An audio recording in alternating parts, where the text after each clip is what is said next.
കൂട്ടുകാരെ നമസ്കാരം. അങ്ങനെ നമ്മളൊരു ആഫ്രിക്കൻ ആനയുടെ സ്കൾപ്ചറോട് സെറ്റ് ചെയ്തേക്കാണ്. ഇത് വേൾഡിൽ തന്നെ ഏറ്റവും വലിയ ആനയായിരുന്ന അംബസൊല്ലി ടിം. ഈ ആനയിപ്പോൾ ജീവിച്ചിരിപ്പില്ല, പക്ഷെ ഇത് ജീവിച്ചിരുന്ന കാലത്ത് ഈ ആനയായിരുന്നു ലോകത്തിലെ ഏറ്റവും വലിയ ആന. അപ്പോൾ അംബസൊല്ലി ടിമ്മിൻ്റെ മേക്കിംഗ് പ്രോസസ്സ് കാണിക്കുന്ന ഒരു വീഡിയോ ആണിത്. അപ്പോൾ നമ്മളിത് ചെയ്തിട്ടുള്ളത് പറവൂരിനടുത്തുള്ള ആനമേക്കറിൻ്റെ സ്റ്റുഡിയോയിലാണ്. ഇവിടെ തന്നെയാണ് നമ്മൾ പടയപ്പയുടെ ശില്പം നേരത്തെ ചെയ്തിട്ടുള്ളത്. അപ്പോൾ ആദ്യത്തെ പ്രൊസീജിയർ ആർമേച്ചർ സെറ്റ് ചെയ്യുക എന്നുള്ളതാണ്. അപ്പോൾ മുൻപ് നമ്മൾ ചെയ്തിട്ടുള്ള ആനകളിൽ നിന്ന് വിഭിന്നമായിട്ട് ഇതിന് വലിപ്പം വളരെ കൂടുതലാണ്. 12 അടിയോളമുള്ളൊരു ശില്പമാണ് നമ്മൾ ചെയ്യുന്നത്. അപ്പോൾ ആർമേച്ചർ സെറ്റ് ചെയ്യുക എന്നുള്ളത് കുറച്ച് ഡിഫിക്കൽട്ടായിട്ടുള്ള ഒരു പ്രൊസീജിയറായിരുന്നു. അപ്പോൾ അതിന് ശേഷം ആസ് യൂഷ്വൽ പ്രൊസീജിയർ എന്ന നിലയിൽ സിമെൻറ്റ് അപ്ലൈ ചെയ്യുകയാണ്. ആർമേച്ചറിൻ്റെ മുകളിൽ നെറ്റ് കവർ ചെയ്തിട്ടാണ് അതിൻ്റെ മുകളിൽ നമ്മൾ സിമെൻറ്റ് അപ്ലൈ ചെയ്യുന്നത്.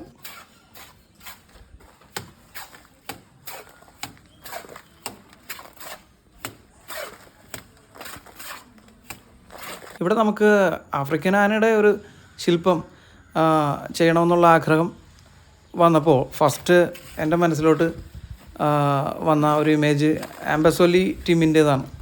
ഇതിനു മുമ്പ് നമ്മൾ സറ്റാവോൻ്റെ ശില്പം ചെയ്തിട്ടുണ്ടെങ്കിലും സറ്റാവോനേക്കാളൊക്കെ വളരെ ഭംഗിയുള്ള ഒരു ആനയാണ് ആംബസൊല്ലി ടീം.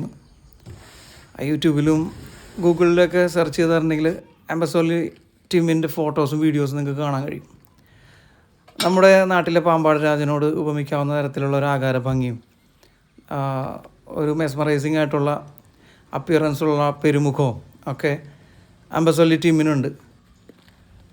അതുമാത്രമല്ല വളരെ വലിപ്പമുള്ള ഒരു ആനയായിരുന്നു ടീം. ജീവിച്ചിരുന്ന കാലത്ത് വേൾഡിൽ തന്നെ ഏറ്റവും വലിയ ആനയായിരുന്നു ടീം.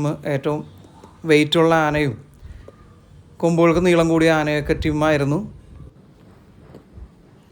അപ്പോൾ അതുകൊണ്ട് തന്നെ ഡീറ്റെയിലിങ്ങിൻ്റെ കാര്യത്തിൽ ഒട്ടും തന്നെ കോംപ്രമൈസ് ഇല്ലാണ്ട് അതിൻ്റെ എല്ലാ ഫീച്ചേഴ്സും ഉൾക്കൊള്ളിച്ചുകൊണ്ട് തന്നെയാണ് ശില്പം ചെയ്തിട്ടുള്ളത്. അപ്പോൾ കരിയറിൽ ചെയ്തിട്ടുള്ളതിൽ വെച്ച് ഏറ്റവും നീളം കൂടിയ കൊമ്പുള്ള ഒരു ആനയാണ് നമ്മൾ ചെയ്തുകൊണ്ടിരിക്കുന്നത്. ഏകദേശം 7 അടിയോളം നീട്ടം ജീവിച്ചിരിക്കുമ്പോൾ ഈ ആനയുടെ കൊമ്പിനുണ്ടായിരുന്നു എന്നാണ് നിഗമനം.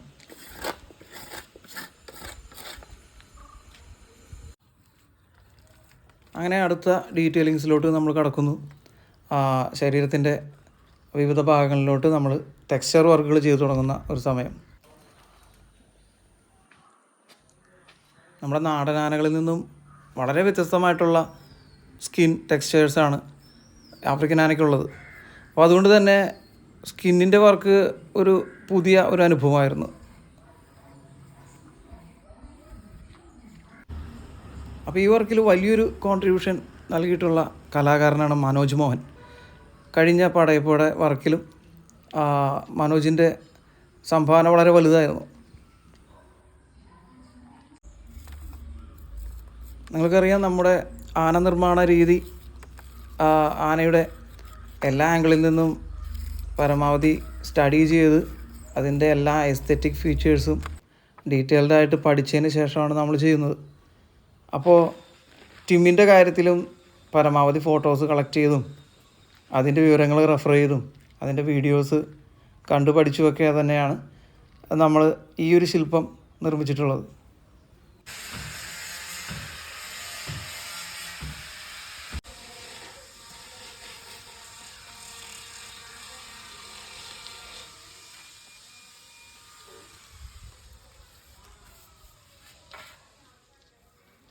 അപ്പോൾ ഈ വർക്ക് ചെയ്യുമ്പോൾ എൻ്റെ മനസ്സിൽ ഉണ്ടായിരുന്ന മറ്റൊരു കാര്യം എന്താ വെച്ചിട്ടുണ്ടെങ്കിൽ, ഈ ആന ജീവിച്ചിരുന്ന ഒരു പരിസ്ഥിതി, അതായത് കെനിയയിലെ അംബസൊല്ലി നാഷണൽ പാർക്കിൽ ടിം എന്നു പേരായിട്ടുള്ള ആന കൂടുതലും സമയം ചെലവഴിച്ചിട്ടുള്ളത് ചതുപ്പ് നിലങ്ങളിലാണ്. അപ്പോൾ ചതുപ്പ് നിലങ്ങളിലെ വെള്ളവും ചെളിയും ദേഹത്ത് വലിച്ചെറിഞ്ഞ് അല്ലെങ്കിൽ അത്തരത്തിലുള്ള ഒരു ആവാസ വ്യവസ്ഥ ഇഷ്ടപ്പെടുന്ന ഒരു ആനയുടെ ശില്പം നമ്മൾ നിർമ്മിക്കുമ്പോൾ അത്തരത്തിൽ തന്നെ അത് റെപ്രസെൻറ്റ് ചെയ്യണമെന്നുള്ള ഒരു ആഗ്രഹം ഉണ്ടായിരുന്നു. അപ്പോൾ ഈ ആനശില്പത്തിൻ്റെ ചുറ്റും ഒരു പോണ്ട് സെറ്റ് ചെയ്ത് ആ പോണ്ടിൽ വെള്ളം നിറച്ച് ആ പോണ്ടിന് നടുവിലായിട്ടുള്ള കുറച്ച് സ്ഥലത്ത് ആന നിൽക്കുന്ന രീതിയിൽ, അതായത് ആന ചെളിയിൽ നിന്നുകൊണ്ട് വെള്ളം ശരീരത്തിലേക്ക് ചീറ്റി തെറിപ്പിക്കുന്ന തരത്തിൽ റെപ്രസെൻറ്റ് ചെയ്യണമെന്നായിരുന്നു എൻ്റെ ഒരു ആഗ്രഹം. അപ്പോൾ അതുകൊണ്ട് തന്നെ ആ ഒരു പോണ്ടും ഈ വർക്കിൻ്റെ ഒരു ഭാഗമായിട്ട് നമുക്ക് കാണാൻ കഴിയും.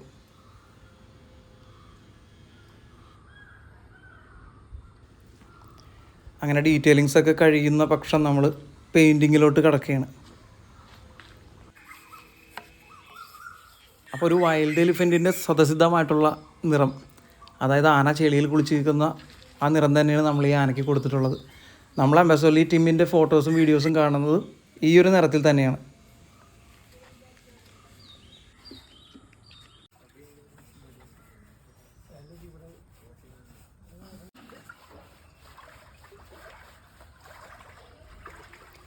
അപ്പോൾ ആ മടി കളറിൻ്റെ വിവിധ ഷെയ്ഡുകൾ നമ്മൾ ഈ ശില്പത്തിൻ്റെ പെയിൻറ്റിങ്ങിൽ ഉൾപ്പെടുത്താൻ ശ്രമിച്ചിട്ടുണ്ട്.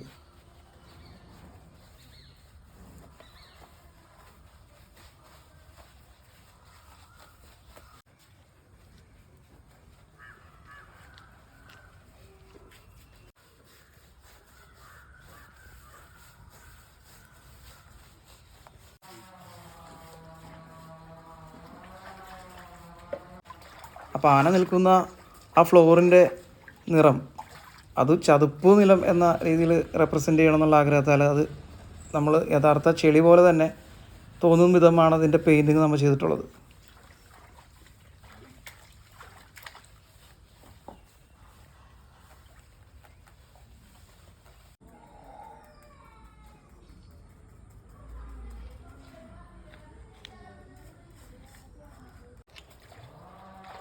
അങ്ങനെ പെയിൻറ്റിങ് സെഷൻ ഏകദേശം പൂർത്തിയാവുന്ന ഒരു സന്ദർഭമാണിത്. ശരീരത്തിലും ആന ചെളി വലിച്ചെറിഞ്ഞതിൻ്റെ അടയാളങ്ങൾ രേഖപ്പെടുത്താൻ ശ്രമിച്ചിട്ടുണ്ട്.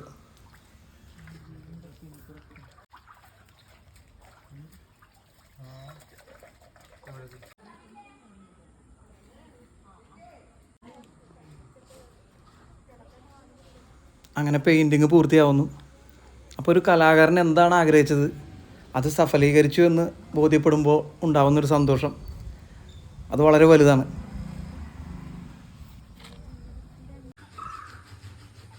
അങ്ങനെ 2 മാസം നീണ്ടു നിന്ന ഒരു വർക്ക് ഇവിടെ അവസാനിച്ചിരിക്കുകയാണ്.